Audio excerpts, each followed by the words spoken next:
मित्रांनो, मागच्या शेअर मार्केटच्या व्हिडिओमध्ये आपण डेरिव्हेटिव्ह मार्केट म्हणजे काय हे एकदम सोप्या भाषेत पाहिलं। तो व्हिडिओ तुम्ही पाहिला नसेल तर आधी तो व्हिडिओ पहा, कारण ऑप्शन ट्रेडिंग हे डेरिव्हेटिव्ह मार्केटवर आधारित आहे। लिंक डिस्क्रिप्शन मध्ये दिली आहे किंवा उजव्या बाजूच्या कॉर्नर मध्ये आत्ता दिसत असेल। आजच्या व्हिडिओमध्ये आपण ऑप्शन ट्रेडिंग हे एकदम साध्या आणि सोप्या भाषेत बघायचा प्रयत्न करणार आहोत। ऑप्शन्स हा डेरिव्हेटिव्ह मार्केटचा भाग आहे। ऑप्शन्स हा एक प्रकारचा कॉन्ट्रॅक्ट असल्यामुळे त्याला लॉट साइज आणि एक्सपायरी असते। लॉट म्हणजे काय? खूप जास्त प्रमाणामध्ये, म्हणजे कुठल्याही कंपनीचे शेअर्स एक किंवा दोन विकत न घेता लॉट मध्ये विकत घेणे, म्हणजे जास्त प्रमाणात विकत घेणे। डेरिव्हेटिव्ह मार्केट मधल्या प्रत्येक शेअरची लॉट साइज ठरलेली असते।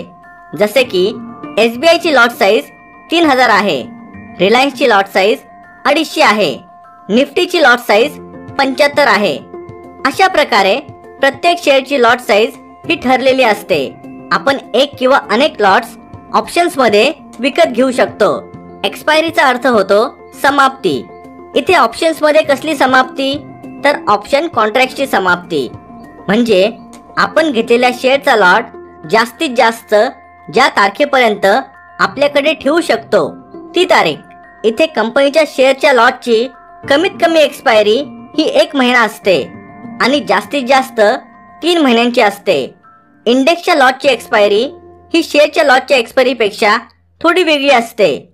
इंडेक्सची एक्सपायरी ही 1 आठवड्यापासून ते 3 महिने असते, म्हणजे कंपन्यांच्या शेअरची एक्सपायरी सांगितल्याप्रमाणे 1 ते 3 महिने असते, पण इंडेक्सची एक्सपायरी 1 आठवडा, 2 आठवडे, 3 आठवडे, 4 आठवडे, 1 महिना, 5 आठवडे असे 3 महिन्यांपर्यंत असते। इथे एक गोष्ट आवर्जून सांगावीशी वाटते, ती म्हणजे आपण पाहिलं असेल या उदाहरणांमध्ये निफ्टीच्या ऑप्शनची लॉट साइज दिलेली आहे आणि निफ्टी हे इंडेक्स आहे। ज्या लोकांना इक्विटी मार्केट माहिती आहे त्यांच्या लक्षात आलं असेल की इक्विटी मार्केटमध्ये इंडेक्सचे शेअर नसतात, पण डेरिव्हेटिव्ह मार्केटमध्ये आपण काही इंडेक्सवर सुद्धा ट्रेड करू शकतो। त्याला ऑप्शन्स मध्ये इंडेक्स ऑप्शन्स असं म्हणतात। शेअर मार्केटमध्ये बरेच इंडेक्स आहेत, जसे की Sensex, Nifty, bank Nifty, Nifty IT। तुम्हाला सेन्सेक्स आणि निफ्टी म्हणजे काय हे सविस्तरपणे आणि सोप्या भाषेत जाणून घ्यायचे असेल तर त्या व्हिडिओची लिंक सुद्धा डिस्क्रिप्शन मध्ये दिली आहे। आपण ऑप्शन ट्रेडिंग आणि फ्युचर ट्रेडिंग मध्ये निफ्टी आणि बँक निफ्टीवर ट्रेडिंग करू शकतो। निफ्टीच्या ऑप्शनची लॉट साइज 75 आहे, तर बँक निफ्टीच्या ऑप्शनची लॉट साइज 25 आहे। ऑप्शन्स मध्ये आपल्याला शेअरची पूर्ण किंमत न भरता फक्त प्रीमियम भरावा लागतो। ऑप्शन्स मध्ये काम करताना आपल्याला सर्वात आधी एक स्ट्राइक प्राइस निवडावी लागते आणि प्रत्येक स्ट्राइक प्राइस साठी एक प्रीमियम ठरवलेला असतो। लॉट साइज प्रमाणे प्रीमियम भरून आपण ऑप्शनवर काम करू शकतो। हे समजण्यासाठी एक उदाहरण बघूया। सचिनला नवीन फ्लॅट विकत घ्यायचा आहे, पण त्याच्याकडे सध्या फ्लॅट घेण्या एवढे पैसे नाहीयेत। पुढच्या महिन्यात त्याला त्याने केलेल्या गुंतवणुकीचे पैसे मिळणार आहे। सचिनचे बजेट 20 लाखापर्यंत आहे।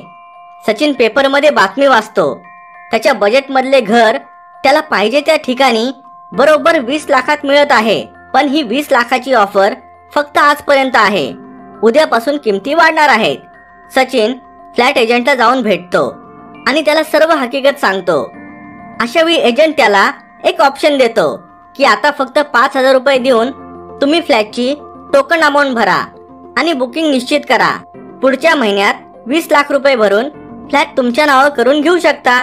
सचिन खुश होतो, कारण फक्त 5000 रुपये देऊन त्याला त्याच्या बजेट मधला फ्लॅट त्याला हव्या त्या किमतीत मिळणार असतो। सचिन लगेच 5000 रुपये देऊन फ्लॅटची बुकिंग निश्चित करतो। हे उदाहरण ऑप्शनच्या भाषेत सांगायचं झालं तर 20 लाख ही स्ट्राइक प्राइस आहे आणि 5000 टोकन ही प्रीमियम अमाउंट आहे। आता समजा पुढच्या महिन्यात फ्लॅटची किंमत 25 लाख झाली, पण सचिनने आधीच 5000 चे टोकन घेतल्यामुळे त्याला पुढच्या महिन्यात सुद्धा तो फ्लॅट 20 लाखातच मिळणार। अशा परिस्थितीमध्ये सचिनला 5 लाखाचा प्रॉफिट झाला असं म्हणता येईल। पण समजा काही कारणास्तव फ्लॅटची किंमत पुढच्या महिन्यात 19 लाखांवर आली, अशा वेळी सचिन 20 लाखातच घर घेणार का तर नक्कीच नाही, कारण त्यांनी फ्लॅट बुक करण्यासाठी फक्त 5,000 रुपयाचे टोकन भरलेले आहे.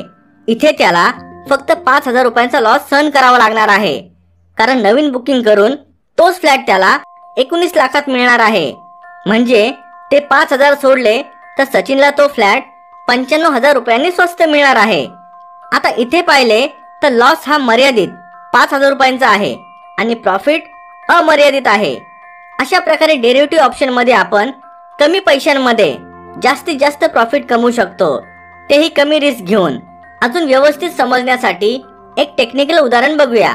समजा रिलायन्सच्या शेअरची किंमत सध्या 2,000 रुपये चालू आहे आणि तुमचा अभ्यास सांगतो की 1 ते 2 दिवसात रिलायन्स 100 ते 200 रुपयांनी वाढणार आहे. आता रिलायन्सची 2,000 स्ट्राईक प्राइस असलेला ऑप्शन तुम्ही निवडता. त्याचा प्रीमियम 10 रुपये आहे असे आपण धरून चालू. रिलायन्सची लॉट साईज 250 आहे. तुम्ही हा एक लॉट विकत घेता. तुम्हाला हा लॉट पडला 250 गुणिले 10 म्हणजे 2,500 रुपयांना.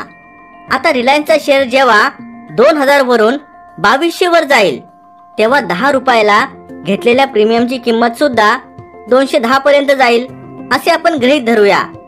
आता एका लॉटचा प्रॉफिट काढला तर लॉट साईज 250 गुणिले 200 पॉइंट म्हणजेच 50,000 रुपये प्रॉफिट होतो. पण समजा रिलायन्स वाढायच्या ऐवजी 1900 रुपयांपर्यंत खाली आला तर 100 पॉइंटचा लॉस होतो. इथे तुम्हाला 100 गुणिले 250 करायची गरज नाही. इथे तुम्हाला भरलेल्या प्रीमियमचे म्हणजे फक्त 2,500चे नुकसान होते. ऑप्शन्स 2 प्रकारचे असतात, call option, put option. Call option आणि पुट ऑप्शन वर तुम्हाला असाच सोप्या भाषेमध्ये व्हिडिओ पाहिजे असेल तर मला कमेंट मध्ये सांगा.